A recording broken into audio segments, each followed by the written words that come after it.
سلام، بیایید با هم به قرن هفتم هجری بریم، جایی که مغول‌ها داشتن خاک ایران رو شخم می‌زدن و حتی به کتابخونه‌ها هم رحم نمی‌کردن.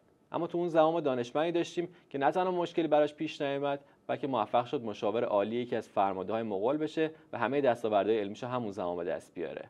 دارم در مورد خواجه نصیرالدین طوسی صحبت می‌کنم، کسی که گفته خیلی‌ها جزو 200 تا دانشمند برتر تاریخ ایرانه.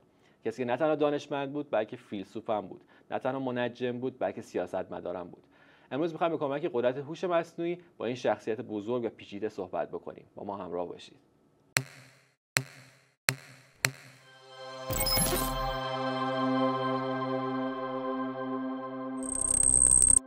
سلام جناب خواجه نصیرالدین طوسی، به برنامه ما خوش اومدی.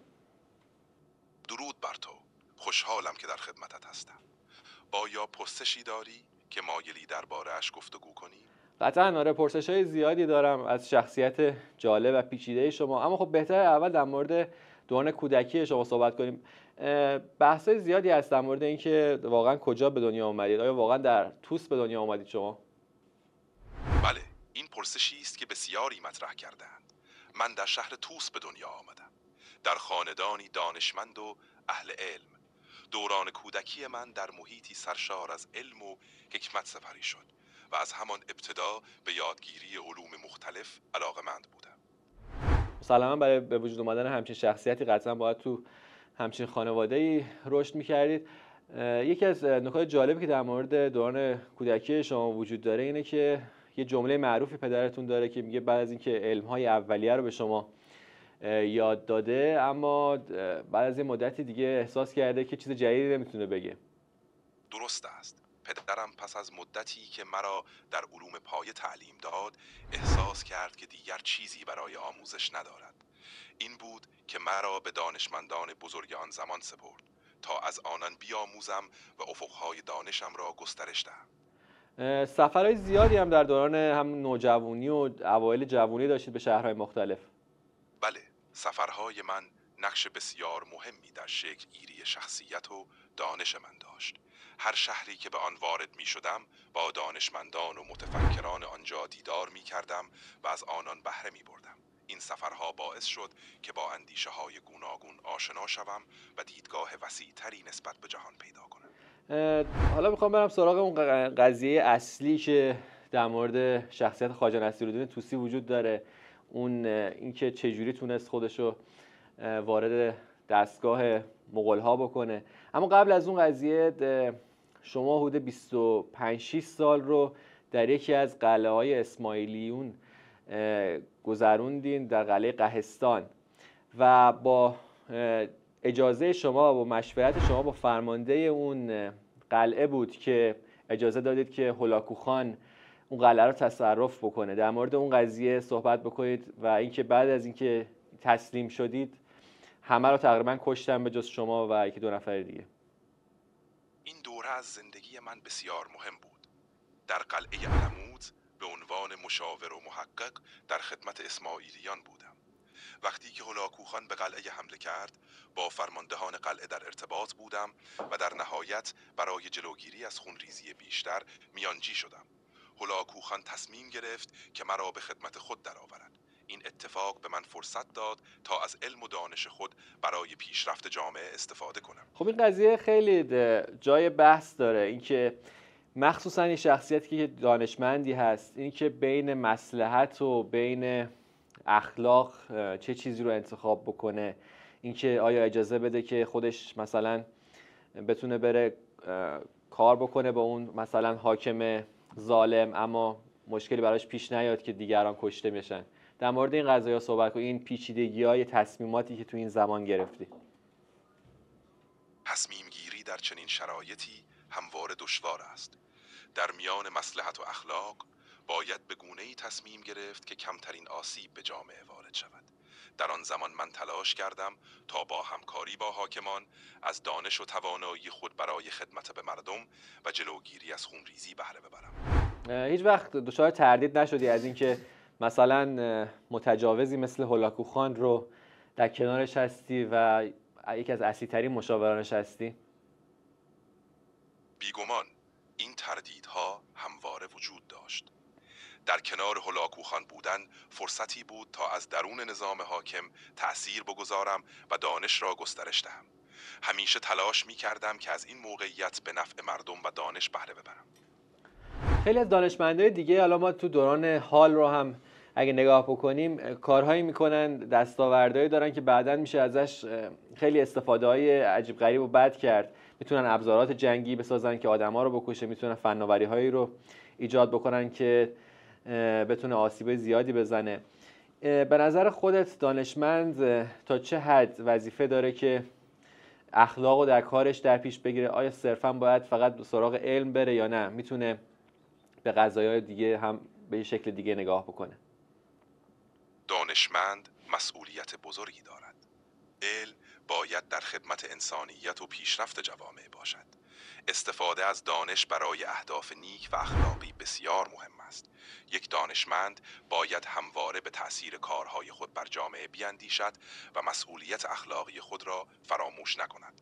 بنابراین توجه به ابعاد اخلاقی در کنار پیشرفت علمی ضروری است. ما رصدخانه مراغه رو هم اونجا در اون زمان داشتیم که تو با خیلی هوشمندی خودت موفق شدی حالا سرمایه اولیه‌اش رو از همون مغولا بگیری و تأسیسش بکنی، که از بزرگترین مراکز علمی دنیا بود در اون زمان. در مورد این قضیه بگو، در مورد رصدخانه مراغه، در مورد جزئیات ساختش و چیزایی که خیلی خاصش کرده صحبت بکن. رصدخانه مراغه یکی از مهمترین دستاوردهای دوران من بود. با حمایت هولاکوخان موفق شدم این مرکز بزرگ علمی را بنا کنم. این رصدخانه دارای ابزارهای پیشرفته نجومی بود و دانشمندان بزرگی در آن گرد هم آمدند. این مرکز به پیشرفت علوم نجوم و ریاضیات کمک شایانی کرد و یکی از مراکز علمی مهم جهان در آن زمان به شمار می رفت. چجوری راضی کردید هولاکوخان رو که این سرمایه رو در اختیارت قرار بده تا بتونی همچین جای به این فوق‌العاده‌ای رو درست بکنی؟ برای قانع کردن هولاکوخان به اهمیت علم و دانش در تقویت حکومت و پیشرفت جوامع تأکید کردم. او را متقاعد کردم که ایجاد یک مرکز علمی میتواند به افزایش اعتبار حکومت او کمک کند و دانشمندان را به همکاری با او تشویق کند. همچنین به او نشان دادم که این مرکز میتواند به توسعه علوم و فناوری کمک کرده و اقتدار او را در منطقه افزایش دهد. در حوزه نجوم خب هنوزم از تو به شدت قدردانی میشه از فعالیت‌هایی که داشتی. حالا اگه مثلا می‌خواستی تو دوران حاضر از این تلسکوپ‌های فوق‌العاده مثل هابل و جیمز وب و اینها به کهکشان نگاه بکنی، به نظرت در مورد اون اندیشه‌های زمان خودت چه بود؟ تغییر می‌کرد یا نه؟ اگر در زمان حاضر چنین فرصتی داشتم، بیشک با شگفتی و تحسین به این پیشرفت‌ها می‌نگریستم. این ابزارهای پیشرفته توانسته‌اند افقهای جدیدی از جهان را به روی ما بگشایند. قطعاً اندیشه‌های زمان من با دیدن این پیشرفت‌ها متحول می‌شد و با خوشنودی به نقش علم در گسترش دانش بشری ایمان می‌آوردم. متقاعد می‌شدم که تلاش‌های ما به بار نشسته و علم همچنان راهگشای انسان است. تو نظریات جالب توجهی تو حوزه شناخت دنیا داشتی و حالا کاملا معتقد بودی که جهان قابل شناخته و قابل تفسیر لحاظ علمی. اما خب الان با توجه به پیشرفتایی که تو حوزه مخصوصا فیزیک کوانتوم داشتیم، میگه که بعضی از بخشای جهان قابل تفسیر نیست و یکم مخالف نظر توه. در مورد این تفاوت نظرت با دستاوردهای جدیدی که به وجود اومده مخصوصا در مورد فیزیک کوانتوم صحبت بکن. علم همواره در حال تکامل است. در زمان من جهان را بر پایه دانسته‌های آن دوران می‌شناختیم. اما امروز با پیشرفت‌هایی مانند فیزیک کوانتوم متوجه می‌شویم که جهان پیچیده‌تر از آن است که تصور می‌کردیم. این نشان می‌دهد که علم یک مسیر بی‌پایان است و هر کشف جدید افق‌های نوینی را به روی ما می‌گشاید. این تفاوت‌ها نه تنها مخالفتی با اندیشه‌های گذشته نیست، بلکه گواه بر پویایی و تکامل دائمی دانش است. در زمان تو مخصوصا حالا تو که تو حوزه نجوم فعالیت می‌کردی، عقیده زیادی بود و عقیده غالب همه دانشمندان این بود که کره زمین مرکز جهانه.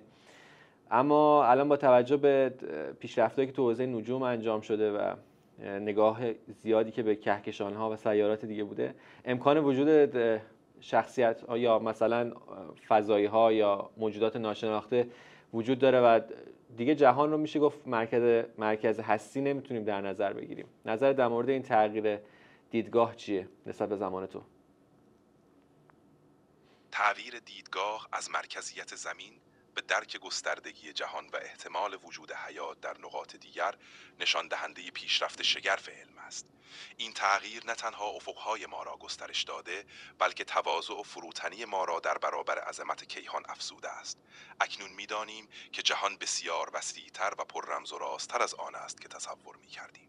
این تحول در دیدگاه درک ما را از جایگاه خود در کیهان تغییر داده و ما را به سوی کشف‌های بزرگتر و عمیق‌تر هدایت حالا با توجه به شناختی که زمان خودت داشتی در نجوم و حالا با توجه به پیشرفت‌هایی که الان شده، به نظرت آیا امکان داره که موجودات دیگه توی جهان هستی وجود داشته باشه فراتر از کره زمین؟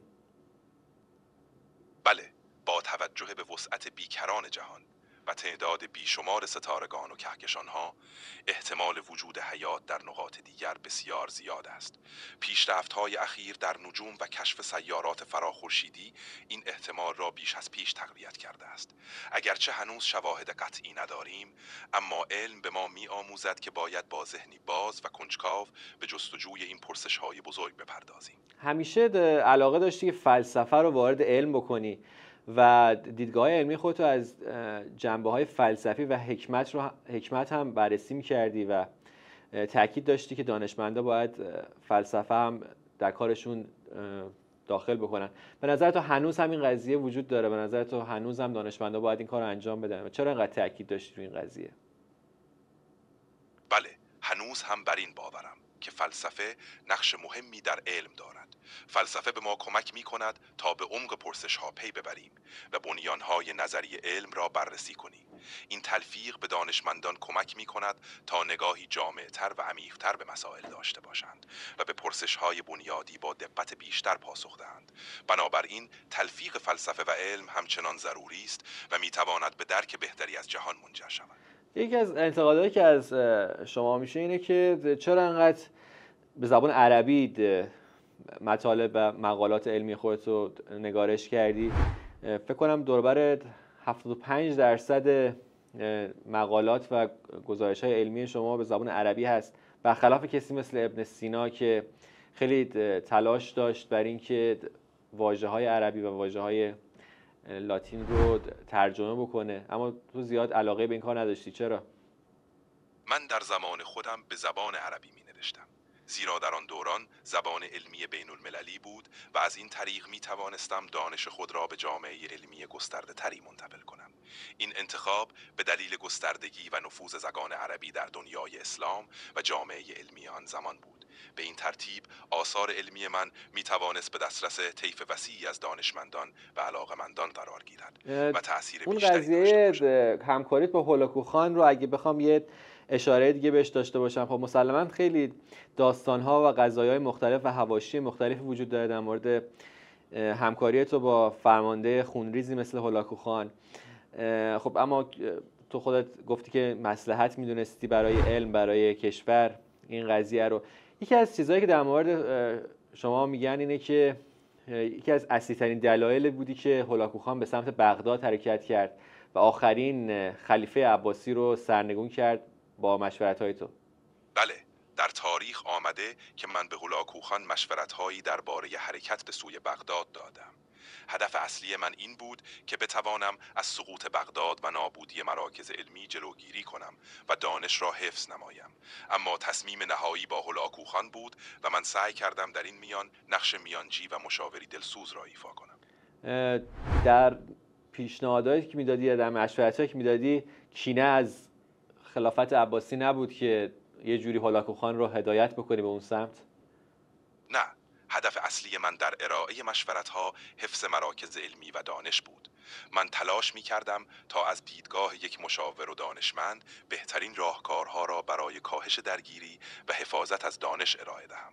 تصمیمات سیاسی و نظامی نهایی در دست حاکمان بود و من سعی داشتم در این میان نقش مثبتی ایفا کنم. تو تأکیدت تو کتاب اخلاق ناصری، حالا به خاطر نزدیکیت به فرمان روایی بود یا هر چیزی، بیشتر تمرکز گذاشتی روی فرد و یه ذره مبرا کردی حاکمان رو از اخلاق گرایی. در مورد این بیشتر توضیح بده.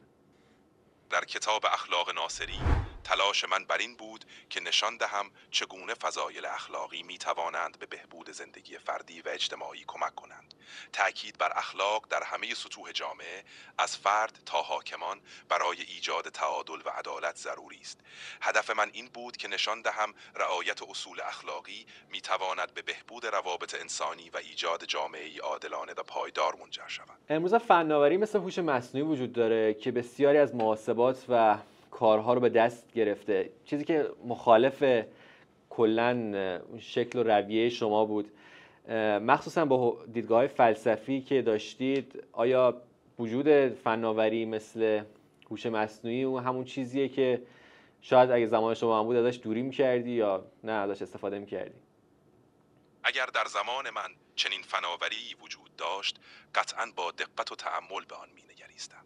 هوش مصنوعی می‌تواند ابزاری قدرتمند برای پیشرفت علم و بهبود زندگی باشد، اما همواره باید با نگاه اخلاقی به آن نگریست. در استفاده از چنین فناوری‌هایی باید مسئولیت اخلاقی و انسانی را در نظر گرفت. با توجه به همه پیشرفت‌هایی که بشر در حوزه علمی کرده، به نظرت ما چقدر فاصله داریم برای اینکه بتونیم همه رازهای جهان رو کشف بکنیم؟ آیا هنوز اول راهیم یا مقداری از راه رفتیم؟